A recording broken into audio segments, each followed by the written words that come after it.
Hello दोस्तों, आप सबको इस नए वीडियो में स्वागत है। आज हम लोग जीव विज्ञान के कुछ महत्वपूर्ण प्रश्न लेकर के आए हैं जो कक्षा 10वीं की है और वह जैव प्रक्रम से संबंधित है।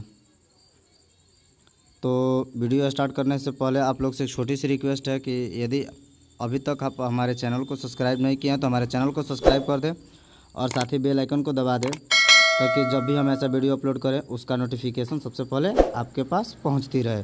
तो चलिए अब हम लोग वीडियो को स्टार्ट करते हैं। सबसे पहला क्वेश्चन है, रक्त का थक्का बनने में सहायक होता है। तो रक्त का जो थक्का बनने में सहायक होता है वह होता है रक्त बिम्बाणु, जिसे प्लेटलेट्स भी कहते हैं। प्लेटलेट्स कहते हैं। यह जब भी हमारे शरीर से कोई अंग कट जाता है तो रक्त का बहाव होने लगता है, लेकिन उसके बाद जब भी हमारा रक्त रुकता है तो वह रक्त बिम्बाणु या प्लेटलेट्स के कारण ही रुकता है, क्योंकि वह रक्त को जब वायु से संपर्क में रक्त आता है तो वह रक्त को क्या कर देता है, थक्का बना देता है। अगला क्वेश्चन है, पाचन क्रिया पूर्ण होती है, यानी जो भी हम लोग भोजन करते हैं वह अंत में जा कर के पूर्ण होती है। कहाँ पे? तो छोटी आंत में। पचना तो शुरू होता है मुख गुहा से और भोजन जो पचता है वह आमाशय से पचना चालू हो जाता है, लेकिन जो पाचन क्रिया जो होता है वह पूर्ण होता है, वह जा कर के छोटी आंत में पूर्ण होता है। अगला क्वेश्चन है, छोटी आंत की दीवार में पाई जाने वाली ग्रंथियों के स्राव को क्या कहते हैं। यानी छोटी आंत की दीवार में कुछ ग्रंथियां पाई जाती है जिससे कुछ न कुछ स्राव होता है, तो उन स्राव को क्या कहते हैं? तो आंत रस भी कहते हैं और सकस एंटीरिकस भी कहते हैं। इसलिए ऑप्शन नंबर डी सही होगा, क्योंकि ए और बी दोनों ऑप्शन सही है। 4 नंबर क्वेश्चन है, एक वयस्क मनुष्य में कितने दांत होते हैं। तो चूँकि एक वयस्क मनुष्य में 32 दांत होते हैं, 16 नीचे और 16 ऊपर। और वयस्क मनुष्य का मतलब कि जिसका उम्र 18 वर्ष हो। 18 वर्ष के व्यक्ति को ही वयस्क व्यक्ति कहा जाता है। अगला क्वेश्चन है 5 नंबर, मछली के हृदय में कोष्ठों की संख्या है। तो मछली का जो हृदय होता है उसमें कोष्ठों की जो संख्या होती है, चाहे व्यस्त में भी कहा जाता है, वह होता है 2। और मछली का श्वसन अंग होता है गिल्स। ये भी याद रखिएगा, एग्जाम में ये भी बहुत बार पूछा गया है। अगला क्वेश्चन है, स्वाद कलियाँ पाई जाती है। यानी स्वाद कलियाँ जो होती है वह हमारे जीभ के ऊपरी सतह पर पाई जाती है, जिससे कि हम लोग किसी भी प्रकार का जब भोजन करते हैं तो उसका स्वाद हमें मालूम चलता है कि वह कैसा है। थोड़ा तीखा हो, मीठा हो, चाहे उस भोजन का एक अलग ही हमें स्वाद महसूस होता है। तो वह जीभ के ऊपर स्वाद कलियाँ पाई जाती है, जो छोटे छोटे से छिट्टी टाइप की होती हैं, वही हमारी स्वाद कलियाँ होती है। तो जो जीभ के ऊपरी सतह पर पाई जाती है, इसलिए ऑप्शन नंबर बी सही होगा। 7 नंबर क्वेश्चन है, अमाशय के अग्रभाग को क्या कहते हैं। तो अमाशय के अग्रभाग को कार्डियफ कहते हैं। अमाशय के अग्रभाग को क्या कहते हैं? कार्डियफ कहते हैं। अगला क्वेश्चन है, मुख गुहा का पिछला भाग कहलाता है। तो मुख गुहा का जो पिछला भाग होता है ना, वह ग्रसनी कहलाता है।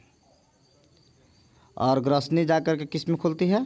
ग्रास नली में खुलती है, और ग्रास नली जाकर के अमाशय में खुलता है। अब है, निम्नलिखित में कौन सजीव के मुख्य लक्षण है। यानी सजीव जिससे कि हम लोग साधारण तौर पर कहते हैं कि जो चलता हो, जिसमें वृद्धि होता हो, जो सांस लेता हो, वह सब किस में आता है? सजीव में आता है। तो जैसे इसमें कुछ ऑप्शन दिया, जैसे मान लीजिए स्थानांतरण, श्वसन, प्रकाश संश्लेषण, इनमें सभी। तो चूँकि स्थानांतरण का मतलब हुआ एक स्थान से दूसरे जगह कोई पदार्थ जाना, श्वसन, प्रकाश संश्लेषण, इनमें सभी। तो चूँकि देखिए जो इसमें पूछ रहा है मुख्य लक्षण कौन है, तो जो मुख्य लक्षण, ऐसे तो लगभग तीनों होता है, लेकिन हमको मुख्य लक्षण पूछ रहा है, तो मुख्य लक्षण इसमें क्या होता है?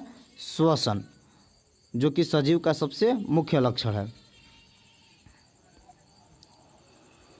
अगला क्वेश्चन है, छोटी आंत एवं बड़ी आंत के जोड़ पर पाई जाने वाली एक छोटी नलीनुमा रचना को क्या कहते हैं? तो देखिए सिक्कम कहलाता है। माने छोटी आंत जो होता है वह और बड़ी आंत दोनों एक दूसरे से जुड़ा होता है, तो एक नली होता है, उसी नली को पूछा जा रहा है। तो उस नली को क्या कहते हैं? सिक्कम कहते हैं। बहुत ही इम्पोर्टेंट चीज़ है।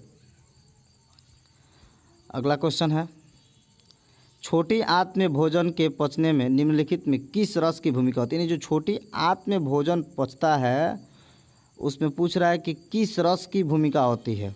तो ध्यान देंगे कि छोटी आंत में जो होता है पीत रस, उसका भी अग्न्याशय रस और आंत्र रस, यानी इन तीनों रस की भूमिका होती है भोजन को पचाने में।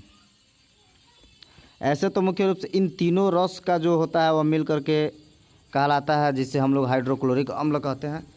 तो हाइड्रोक्लोरिक अम्ल भी हमारे भोजन का पाचन में सहायक होता है, जो कि अमाशय में स्रावित होता है। बट हमको छोटी आंत में पूछ रहा है, तो पीत रस, अग्न्याशय रस और आंत्र रस तीनों होता है। 12 नंबर क्वेश्चन है, अमाशय में अधपचे भोजन के लेय की तरह के स्वरूप को क्या कहते हैं? यानी कह रहे हैं कि अमाशय में जो अधपचे भोजन होते हैं तो उनके लेय की तरह जो स्वरूप होता है उसको क्या कहते हैं? तो उसको कहते हैं काइम कहते हैं। यानी जब हमारा आधा पचा हुआ जो भोजन होता है जो लेई की तरह हो जाता है, तो उसी चीज़ को क्या कहते हैं? काइम कहते हैं। अगला क्वेश्चन है, निम्नलिखित में कौन एमिनो अम्ल के विखंडन से बनता है? तो ध्यान देंगे यहाँ पे जो अमोनिया होता है ना, वह एमिनो अम्ल के विखंडन से बनता है। अगला क्वेश्चन है, स्वपोषी पोषण के लिए आवश्यक है। तो चूँकि ध्यान देंगे कि स्वपोषी तो हरे पेड़ पौधे होते हैं। अब पूछ रहा है इनके लिए क्या क्या आवश्यक होते हैं।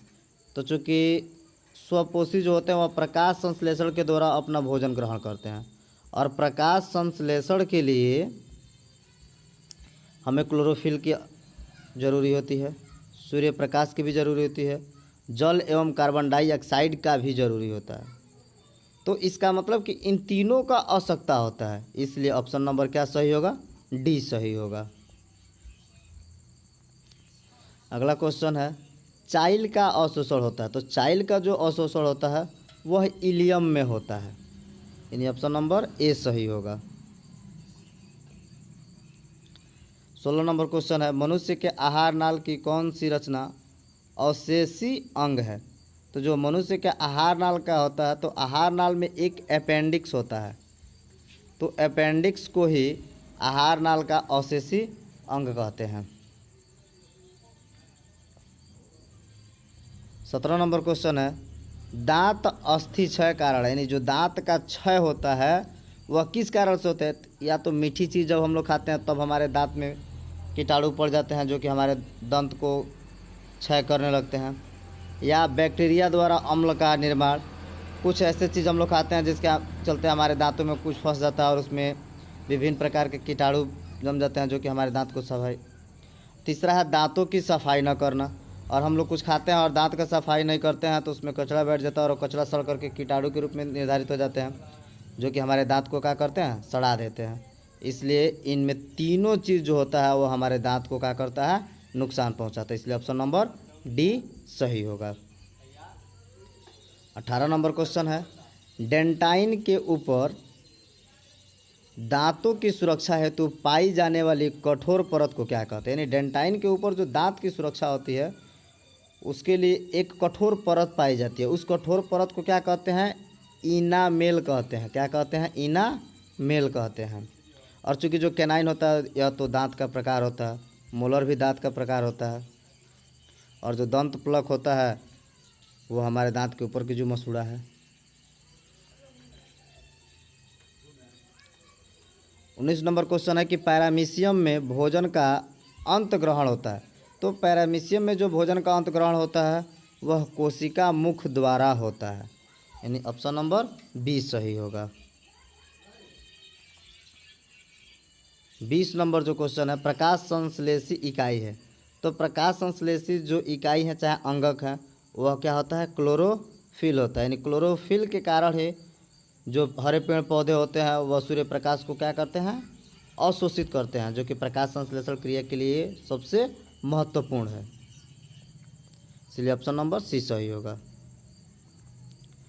अगला है 21 नंबर क्वेश्चन, प्रकाश संश्लेषण प्रक्रिया का मुख्य उत्पाद क्या है। यानी प्रकाश संश्लेषण क्रिया के फलस्वरूप पूछ रहा है कि जो मुख्य उत्पाद होता है वह क्या होता है। तो चूँकि प्रकाश संश्लेषण के खिलाफ जो होता है उसके फलस्वरूप ग्लूकोज भी बनता है, लेकिन जो मुख्य उत्पाद होता है वह क्या होता है, ऑक्सीजन होता है। बनता ग्लूकोज भी है लेकिन मुख्य ऑक्सीजन होता है। 22 नंबर क्वेश्चन है, पैरामीशियम में पाई जाने वाली पोषण विधि को क्या कहते हैं। तो पैरामीशियम में पाई जाने वाली जो विधि होती है वह प्राणिसम होती है, जो कि परपोषण का प्रकार है। चूँकि परपोषण 3 प्रकार का होता है, एक परजीवी, दूसरा मृतजीवी और तीसरा प्राणिसम। 23 नंबर क्वेश्चन है, निम्नलिखित में किसे प्रकाश संश्लेषी अंग कहते हैं। तो जो हरित लवक है जिसे क्लोरोप्लास्ट भी कहते हैं, इसे ही प्रकाश संश्लेषी अंग कहते हैं।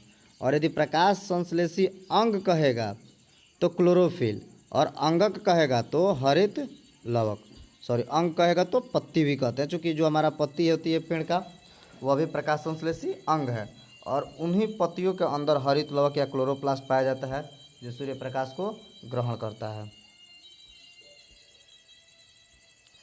24 नंबर क्वेश्चन है, निम्नलिखित में जठर ग्रंथि की कौन सी कोशिका हाइड्रोक्लोरिक अम्ल का स्राव करती है।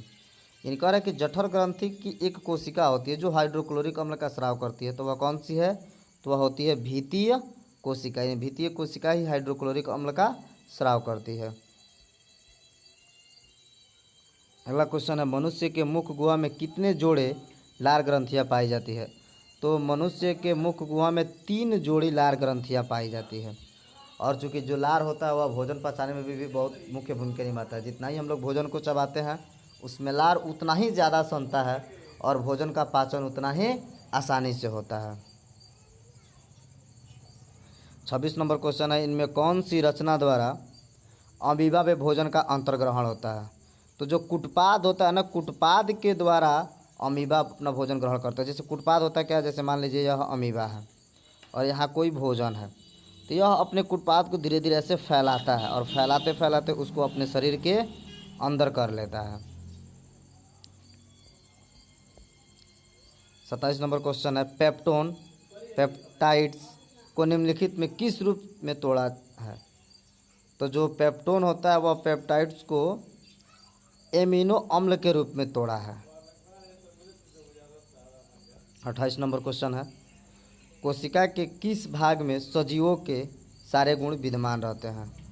तो जीव द्रव्य में, ठीक है। यानी कोशिका का एक भाग होता है जीव द्रव्य जिसमें सजीव के गुण क्या रहते हैं, विद्यमान रहते हैं। निम्नलिखित में किस छिद्र द्वारा ग्रसनी ग्रास नली से जुड़ी होती है। यानी जो ग्रसनी होता है वह ग्रास नली से, जैसे ग्रसनी है और ग्रास नली, तो वह एक न एक छिद्र से जुड़ा होता है। तो पूछ रहे हैं कि उस छिद्र को क्या कहते हैं। तो उस छिद्र को निगल द्वार कहते हैं।